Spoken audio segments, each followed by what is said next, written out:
बिहार के करीब 4.25 लाख नियोजित शिक्षकों के बारे में सुप्रीम कोर्ट का बहुत बड़ा फैसला आया है। इस फैसले में क्या-क्या है, अब क्या हो सकता है नियोजित शिक्षकों का भविष्य, बिंदुवार समझने की कोशिश करते हैं अपने सीनियर जर्नलिस्ट संजीव पाठक जी से। पाठक जी, बताइए कि आज सुप्रीम कोर्ट के फैसले में क्या-क्या जिक्र किया गया है? जी, शिक्षक संघ की ओर से हाई कोर्ट में मांग नहीं जाने के बाद सुप्रीम कोर्ट में याचिका दायर की गई थी। इस याचिका में इनका जो मुख्य मांग था कि देखिए पाठक जी, थोड़ा सा ये जो शिक्षक संघ है उसमें परिवर्तनकारी प्रारंभिक शिक्षक संघ है और बिहार प्रारंभिक शिक्षक संघ, इनकी तरफ से याचिका दायर की गई। जी जी जी जी जी, जी। तो प्रारंभिक शिक्षक संघ द्वारा याचिका खारिज पूर्व में पटना हाई कोर्ट से कर दी गई थी। जी जी जी। तो संघ की ओर से मुख्य मांग जो थी वो थी शिक्षक नियमावली 2023 का विरोध इन्होंने किया था। बिल्कुल, बिहार शिक्षक नियमावली 2023 जो बनाया गया था कैबिनेट से पास होकर, तो उसका विरोध इन लोगों ने जताया था। उन लोगों ने इसका विरोध किया था। तो आज जो है वो सुप्रीम कोर्ट का जो बेंच है, अब वो नियमावली में एक लाइन में कहा जाए तो पाठक जी शायद ये था कि सक्षमता परीक्षा पास करनी ही होगी और राजकर्मी का दर्जा पास करते हैं, तो इसी का मतलब अपोज किया गया था, विरोध किया गया था। जी जी जी जी। तो उज्ज्वल भूयान की बेंच का फैसला आ जाया है। उनका स्पष्ट रूप से कहना है कि या तो आप सक्षमता परीक्षा पास कीजिए, नहीं तो नौकरी छोड़ दीजिए। क्योंकि डिसीजन है पाठक जी, बहुत बड़ा डिसीजन है। जी, बहुत बड़ा डिसीजन है, क्योंकि इन्होंने उस लाइन में जिक्र किया है कि हम बिहार में शिक्षा की गुणवत्ता के सुधार हेतु प्रयत्नशील हैं। तो शिक्षा की गुणवत्ता से कोई समझौता नहीं किया जाएगा। आपको जो नियम बनाया गया है उस नियम का अक्षरशः पालन करना होगा। आपको सक्षमता परीक्षा देनी होगी। अगर इसकी जरूरत आप नहीं समझते हैं तो नौकरी छोड़ दीजिए। बिल्कुल, इसमें हम पढ़ना चाहते हैं कि बेंच ने क्या कहा है। जहां पे सुप्रीम कोर्ट में सुनवाई थी उस बेंच ने कि शिक्षक राष्ट्र के निर्माण में मदद करते हैं, ऐसे में उन्हें अपने कौशल को बेहतर बनाने के लिए हमेशा तैयार रहना चाहिए। उसके बाद ये भी कहा जाता है बेंच की ओर से कि हम देश भर और खासकर बिहार के बच्चों के शिक्षा के प्रति गंभीर हैं। अगर कोई शिक्षक नियम के अनुसार नहीं चलना चाहते हैं तो उसे इस्तीफा दे देना चाहिए।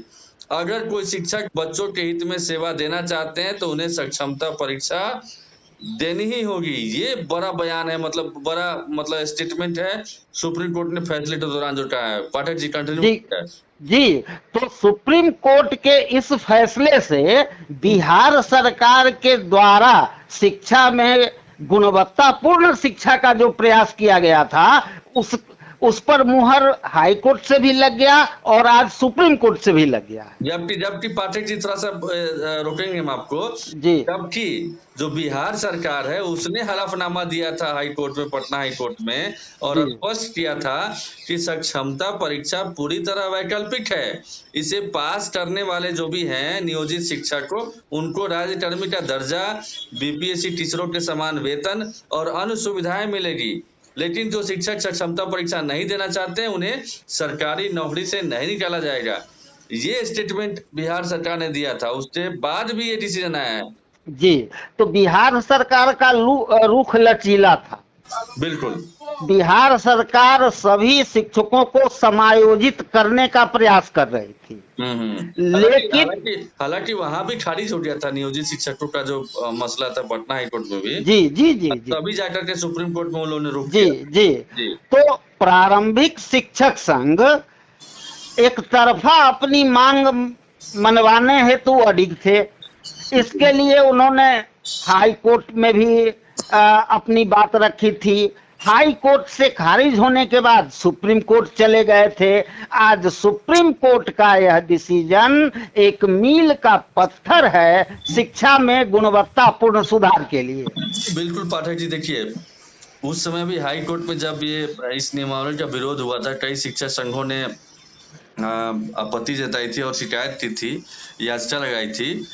तब भी जो मसला चल रहा था उस समय शिक्षक संघ की ओर से मतलब केस लड़ने के लिए चंदा इकट्ठा किया गया था जी और बड़े से बड़े वकील को रखा गया था। इनफैक्ट केरल के जहां तक मुझे याद है कि जो रिटायर्ड जज हैं उनको बतौर पक्षधार बुलाया गया था, मतलब पक्ष रखने के लिए वकील को, और उन्होंने अच्छे से पक्ष भी रखा। कई मामलों में राहत मिली भी, लेकिन जो टोटल जो इन लोग की मांग थी कि सक्षमता परीक्षा नहीं देना पड़े, ऐसा ही राजकर्मी का दर्जा देना पड़े, इसको हाई कोर्ट ने खारिज कर दिया था।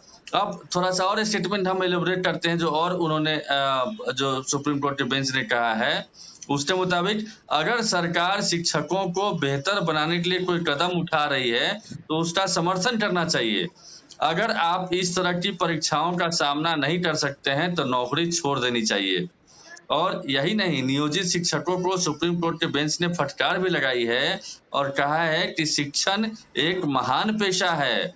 आप लोग अपने वेतन और प्रमोशन में ही रुचि ले रहे हैं।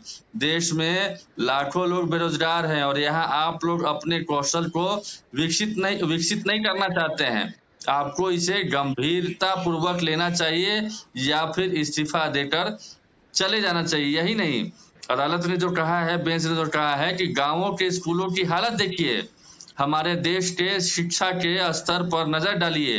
एक पोस्ट ग्रेजुएशन किया हुआ शख्स ढंग से छुट्टी का पत्र भी नहीं लिख सकता है। जब सरकार शिक्षकों की सक्षमता को बढ़ाने की कोशिश कर रही है तो आप लोग अदालत मुंह से चुनौती देते हैं। सभी लोग निजी और अंतर्राष्ट्रीय स्कूलों में अपने बच्चों को नहीं पढ़ा सकते हैं। ये बड़ा स्टेटमेंट है पाठक जी। जी, इस स्टेटमेंट से यह तो साफ जाहिर हो रहा है कि शिक्षक के द्वारा जो मांग की जा रही थी वह अनुचित है कोर्ट के अनुसार। बिल्कुल, और इसमें दलील क्या दी गई है नियोजित शिक्षकों की ओर से सुप्रीम कोर्ट में, बिहार सरकार ने पंचायत शिक्षक नियमावली 2012 के तहत उन लोगों की परीक्षा ले चुकी है। इसके बाद ही उनकी सेवा अस्थायी की गई थी। ऐसे में उनकी फिर से परीक्षा क्यों ली जा रही है? ये उनकी दलील थी, ये उनकी मांग थी कि ऐसे में परीक्षा लेने की जरूरत नहीं है। और इन लोगों को प्रारंभिक शिक्षक सेवा नियमावली 2006 के तहत नियुक्त किया गया था। इनमें से कई शिक्षक ऐसे हैं जो 2006 से पहले शिक्षा मित्र रहे और बाद में नियोजित टीचर बने हुए हैं। पाठक जी जी, तो ये जो डिसीजन हुआ है, ये डिसीजन शिक्षक को राजनीति से दूर रखने का डिसीजन है। इस डिसीजन में हो सकता है किसी की भावना आहत हुई हो, लेकिन शिक्षा में गुणवत्ता में सुधार हेतु यह कोर्ट का जो फैसला है ये बड़ा फैसला माना जाएगा। बिल्कुल, अब तो मुझे लगता है कि नियोजित शिक्षक हर दरवाजा खटखटा चुके हैं, सरकार से लेकर के, कोर्ट से लेकर के, हाई कोर्ट से लेकर के, सर्वोच्च न्यायालय तक। जी हाँ, तो अब तो उनके पास कोई ऑप्शन नहीं बचता है। अब तो जो सरकार का जो डिसीजन है, सुप्रीम कोर्ट के बेंच ने कह भी दिया है, तो उसको फिर मानना पड़ेगा। पाठक जी जी, वो निश्चित रूप से मानना पड़ेगा। और अब बिहार सरकार और सख्त हो जाएगी। जहां तक मुझे लगता है कि बिहार सरकार सख्ती से इसका पालन करेगी और पालन करने के बाद जो शिक्षक सक्षमता परीक्षा पास करेंगे उसी को नौकरी दी जाएगी, उसी को बिहार कर्मी का दर्जा दिया जाएगा, राज्य कर्मी का दर्जा दिया जाएगा। बिल्कुल बिल्कुल, लेकिन उन लोगों की दलील भी उसको खारिज नहीं किया जा सकता। हम लोग के स्तर पे उन लोगों की बातों में भी तर्क था कि अगर कोई IPS ऑफिसर बनता है, IAS ऑफिसर बनता है, तो जो परीक्षा दे करके आता है, बन जाता है, उसके बाद फिर 10 साल बाद उसको बोलिएगा कि आपको फिर परीक्षा देना है IPS ऑफिसर कंटिन्यू रखने के लिए या उसमें प्रमोशन या फिर बेहतर करने के लिए, तो फिर उनके लिए सहज नहीं होगा। एक वक्त होता है पढ़ाई का और एक वक्त होता है पढ़ाने का। खैर, सुप्रीम कोर्ट सर्वोच्च न्यायालय रहा और उनके फैसले का हम लोग को सम्मान करना चाहिए और नियोजित शिक्षकों को भी सम्मान करना चाहिए। निश्चित रूप से शिक्षक इस फैसले का सम्मान करेंगे, ये तो निश्चित रूप से सम्मान किया ही जाना चाहिए। बिल्कुल, बहुत बहुत धन्यवाद पाठक।